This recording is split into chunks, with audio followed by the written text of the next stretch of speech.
बिस्मिल्लाहिर्रहमानिर्रहीम। अपनी course outline में हम आगे देखते हैं।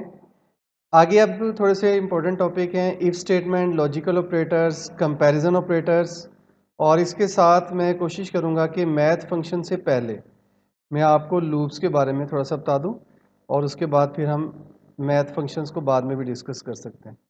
तो गूगल कोलैब पे अब मैंने ओपन किया ताकि साथ साथ आपको इसके बारे में भी पता चले कि कोलैब्स में आप किस तरह से काम कर सकते हैं। तो अभी देखते हैं कि गूगल कोलैब ये आपके सामने गूगल कोलैब ओपन है। यहाँ पे अगर आप कोड लिखना चाहें, अगर आपका एडिटर कॉन्फ़िगर नहीं हुआ अभी, फॉर द टाइम बिंग आप ये काम कर सकते हैं।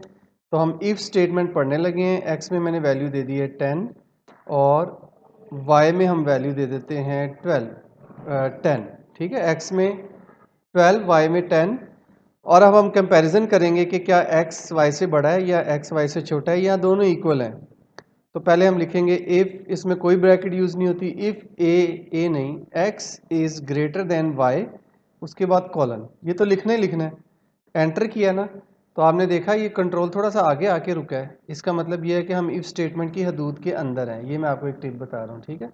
अगर आपने कॉलन ना लिखा होता या कोड सही ना लिखते तो ये आपको ऐसे आगे ना लेके आता है। देख रहे हैं, एक स्टेप आगे आया। ये पीछे क्या होता है, ये पीछे होता है।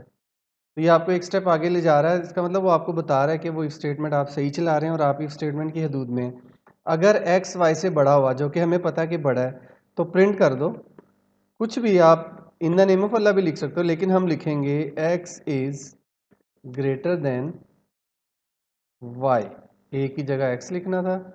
कोई इस तरह की गलती हो तो आप बता सकते हैं, ठीक है। तो बस इतना ही चलाएंगे। अभी एल्स भी नहीं है, एल्स इफ भी नहीं है, कुछ भी नहीं है। तो आप देखेंगे आउटपुट पे लिखा हुआ आना चाहिए ना, X is greater than Y. पहले इफ स्टेटमेंट समझ लेते हैं, आ रहा ना आउटपुट। उसके बाद इफ एल्स, उसके बाद इफ एल्स इफ, ठीक है। अभी देखो X is greater than Y, मतलब एक्स वाई से बड़ा है। अगर एक्स को हम स्मॉल कर दें, वाई को बड़ा कर दें, तो इसका मतलब आउटपुट पे कुछ भी नहीं आएगा। क्यों? क्योंकि एक्स जो है वो वाई से बड़ा नहीं है, इसलिए ये स्टेटमेंट तो चली नहीं। और एल्स हमने लिखा नहीं, तो इसका मतलब है कि या तो ये स्टेटमेंट चलेगी या नहीं चलेगी।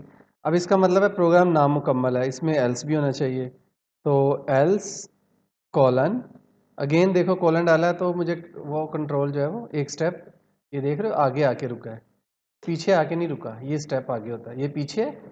दोबारा देखो ये, अब देखो print X, X is not greater than Y. अभी मैं आपको एक एग्जांपल से समझाऊंगा कि एल्स इफ का क्या फायदा है। अभी हमने इफ पढ़ा, अब हम पढ़ें इफ एल्स। लेकिन अभी हमने इफ एल्स इफ नहीं पढ़ा। समझ आ गई? तीन स्टेप्स हैं, इफ एल्स और इफ एल्स इफ, ठीक है। अभी इसमें एक इशू है, अभी तो सही चलेगा। अब आप सबको पता है कि अगर एक्स वाई से बड़ा हो तो लिखा हुआ आएगा X is greater than Y, और अगर एक्स वाई से बड़ा नहीं होगा तो लिखा हुआ आएगा X is not greater than Y. तो ये तो सही चलेगा, लेकिन इसमें एक प्रॉब्लम है, वो बाद में बताता हूँ।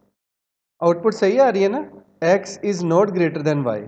लेकिन अब देखो इस प्रोग्राम में एक बग है, इसको कहते हैं लॉजिकल एरर। ये प्रोग्राम आपका लॉजिकली दुरुस्त नहीं है, 100% दुरुस्त नहीं है। देखो मैंने एक्स में लिखा 10, वाई में लिखा 10, तो आउटपुट देखो क्या आ रही है। आउटपुट आ रही है x is not greater than Y. मजे की नहीं है ना, सही तो नहीं कह रहा ना, ये सही नहीं कह रहा। इसको कहना चाहिए था X is equal to Y, कहना चाहिए था ना। इसका मतलब प्रोग्राम नामुकम्मल है। इसका हल है एल्स इफ के पास। एल्स इफ कहती है कि एक दफ़ा और पूछो, और वो कैसे लिखते हैं, इसमें एल्स इफ नहीं लिखते, एल इफ लिखते हैं। ये याद रखना है, ई एल इफ।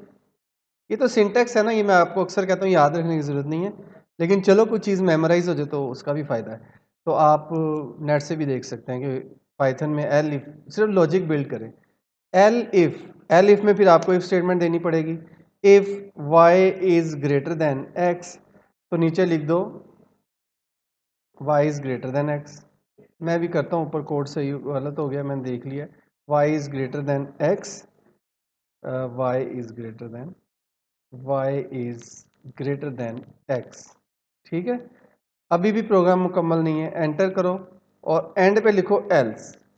अगर ये ऊपर वाली दोनों स्टेटमेंट ना चली, एक्स जो है वो वाई से बड़ा नहीं है, y जो है वो भी x से बढ़ानी है, तो इसका मतलब क्या है, दोनों बराबर है ना। तीसरा चौथी कंडीशन तो कोई नहीं हो सकती, क्या हो सकती है, नहीं हो सकती। x and y is same या इक्वल है। अब ये प्रोग्राम मुकम्मल हो गया, अब हम इसको चलाते हैं। देखो क्या लिखा हुआ है आउटपुट पे, x एंड y सेम।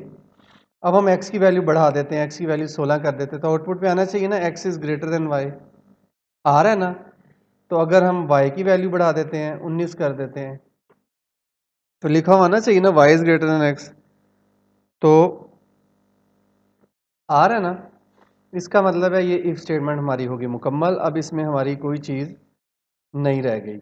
तो आगे देखते हैं कि इफ में मजीद हम क्या देख सकते हैं। इफ स्टेटमेंट को लॉजिकल ऑपरेटर्स के साथ देखेंगे अब हम। नहीं हो कोई एग्जांपल दें, अब मैं अब कर देता। हाँ चलता जाएगा, चल। आप 50,000 से कंडीशन लिख दें। नहीं नहीं वो नहीं मैं आपको ये बता देता हूँ। मोहित ने जो सवाल किया ना, सबको समझ नहीं आया। एल सिफ में ना एक कमाल पता क्या होता है, अगर तो पहली स्टेटमेंट ट्रू हो गई है ना, तो दूसरी नहीं फिर वो चेक करता है। इसको थोड़ा हम टेस्ट कर लेंगे, मेरे नॉलेज के मुताबिक तो यही है। ठीक है मोहित, मोहित का सवाल समझ आया।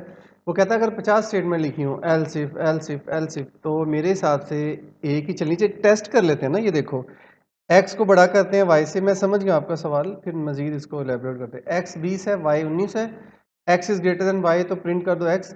नीचे हम फिर लिखते हैं अगर एक्स इज ग्रेटर देन हो वाई, दोबारा लिख देते हैं। तो देखें इसका कंपाइलर क्या करता है, अभी तजर्बा हो जाएगा।